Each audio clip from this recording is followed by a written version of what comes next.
A very good evening to one and all. Today, as a series of law that Dr. B.R. Ambedkar College of Law, Andhra University is starting, I would like to present I would like to start with jurisprudence, subject jurisprudence. So, today I would like to give some brief about what jurisprudence is, and later on, I would like to suggest everyone that Paranjape is one of the book that I suggest that to follow for jurisprudence. So it is Dr. N.V. Paranjape, which would help us to understand the concept more better, and it is easy to understand also. So as the word jurisprudence says, that the word jurisprudence has come from a Latin word called jurisprudentia, which means knowledge of law. And this word jurisprudence can be divided into two. One, juris, and the other one is prudentia. Juris means law, whereas prudentia means knowledge of law. Knowledge. So that is why it is called as the knowledge of law or the philosophy of law.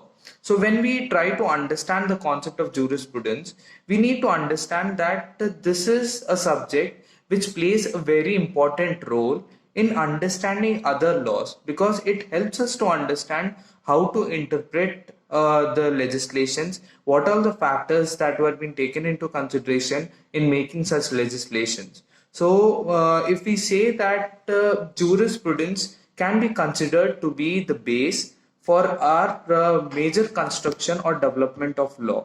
It is a philosophy that gives you the basis or the groundwork that is to be done while interpretation. So for any advocate or any lawyer, understanding jurisprudence and having a grip on jurisprudence would any time will be helpful to develop themselves. Now, coming on to the subject of jurisprudence, the evolution of jurisprudence has come from the ancient Greek period to that of to that of present 21st century, because like it is jurisprudence is not stagnant, it develops with that of society, and we know that the society is also not stagnant, right? So when we studied the various theories of the society, social development or the political development, we know that the evolution of the state has come from various theories of governance, such as earlier we used to have, the first thing that we used to have is that of divine origin theory, where we were in an assumption that the god is the sovereign and the laws which are being made are to be obeyed. Later on, there was kingship theory, where we believe that the king is the sovereign and the laws which are being made by the king are to be followed. But with the passage of time in 16th and the 17th century, we believe that it is not the king. There should be a social contract theory where there must be an agreement where the people have the right to elect their representatives. And with the passage of time, there was a police state where the duty of the state was only to protect the boundaries of the state and collect the taxes, but not to look after the well-being of the people. And with the development of from police state, we have evolved to that of welfare state, where the duty of the government is not only to protect the state and govern, but also to look after the well-being of the people. So in this we can see that the society is not stagnant, it keeps on changing, and the social behavior or the human behavior of the within the society also changes. The role that law plays over here is to govern the society, is to look after that the govern the human behavior of the society also. When we talk about the evolution of jurisprudence, we need to understand jurisprudence is a subject that gives you an idea the how to systematically place the legislations, how to take various factors into consideration while making such legislation.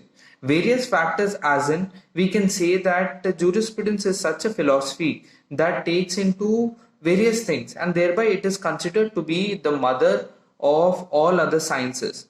Prior to 19th century, jurisprudence was not considered to be the separate branch of law.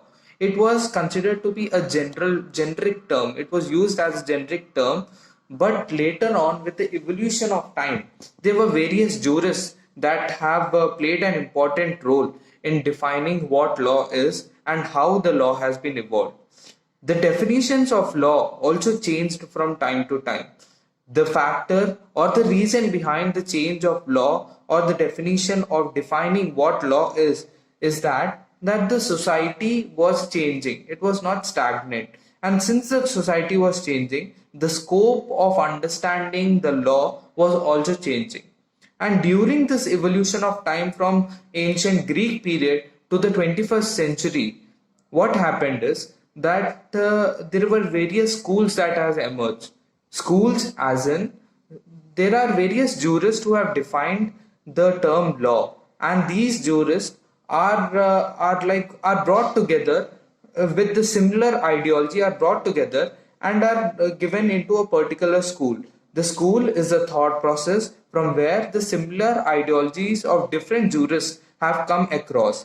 And to understand the concept of jurisprudence, we will try to understand the various jurists. We will try to understand how various jurists in their schools of thought have developed the concept of what law is. Some jurists have said that law is a science, whereas some jurists have said no, law is a historical aspect. Whereas some jurists have said that law is socially totally based upon sociology or the social behavior. Whereas the other jurists have said that law is something that which is made within the walls, four walls of law. So we need to analyze what law is, and we will get to understand the various thought process of different jurists of how they have tried to analyze what law is. Under this greatest subject of jurisprudence, if we start evolving this, the first time of shaping the law or in the English jurisprudence is that of the 19th century, early 19th century, where Bentham and his disciple Austin had tried to define what law is, and they tried to categorize the understanding of law into two, as law as it is and law ought to be. And basically, if we see that in law, the ought to be nature of law is what we call it as the development of jurisprudence, right? So, based upon this, what law as it is and what law ought to be, it has been called as the censorial jurisprudence, that is what law as it is, and the expositorial jurisprudence, where law ought to be nature is being analyzed.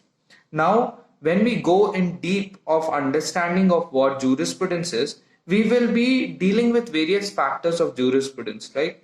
Okay, and to get into more detailed understanding of jurisprudence, we will divide these into various branches. For example, when we try to understand the theories that are being evolved, there are five major schools that we will be discussing about. First, the analytical school. The other one is the historical school, the natural law school, the sociological school, the last one is the realistic school. So these are the schools in which there are various jurists who have added their thought process in defining and bringing a shape to law. And this is what we will be covering on. The other things are the sources, the custom, precedent, and customs and precedents, the sources, how the law has been evolved, how the judiciary has taken its place in defining the law, and the third one is that we would also be dealing with certain legal terms and certain legal ideologies of understanding what actually helps us to add on to the existing legislations, such as we will understand the some of the important concepts such as ownership. What is ownership? What are rights? What are duties? What is legal personality? Who can be considered to be a legal person or not? Whether a company is a legal person, whether a deity is a legal person. So we will be dealing with legal persons also. We will be dealing with ownership. What is the difference between ownership? What is the difference between possession and ownership? What is negligence? There are other legal aspects also that we will be discussing in this broad concept of jurisprudence, which would help you in grounding out understanding the art of interpretation of these other law subjects. So we can say that jurisprudence acts as a base for us to interpret and analyze it as a lawyers, that what we say. And then we'll be discussing about various other definitions that various jurists have given and the reason behind why these definitions are being given. So before I start with the other aspects of jurisprudence, I would like to start with certain definitions of important jurists that are being given. So there are many jurists actually, but out of them, let us focus upon certain few specific jurists. For example, first I would like to start with like the concept of jurisprudence was emerged in Rome. So we would like to start with Julius Stone, where he stated that jurisprudence is nothing but the lawyer's extra version. The extra version of a lawyer. Extra version as in the way the lawyer tries to interpret the legislation, the way the lawyer tries to perceive ideals and the techniques that the lawyer tries to put forth in the court while interpreting a particular law or a legislation. Alpine has stated, a Roman jurist who has stated that jurisprudence is a knowledge of law. He stated that it is a divine knowledge that every human should have, where it brings from within to segregate what is just and what is unjust. Okay, so this is what he has given. Salmond, who plays an important role in the subject of jurisprudence because he has contributed a lot in understanding and interpreting the concepts of jurisprudence, where the statement of Salmond is jurisprudence is a science of law, the statement and the systematic arrangement of principles involved in these rules. Salmond has stated that jurisprudence means the science of first principle of civil law. He stated science of first principle of civil law, where he tried to explain that it is nothing just, it is a particular species. He segregated the study of law into two. One, in a generic term, it can be used in a generic term, whereas it can also be used in a specific sense also. So specific sense as in it deals with the civil law only, that how the state has to function accordingly. Apart from this, Austin has defined jurisprudence as it is like the law is a set of rules and regulations which are being framed by an intelligent being over another intelligent being having power over him.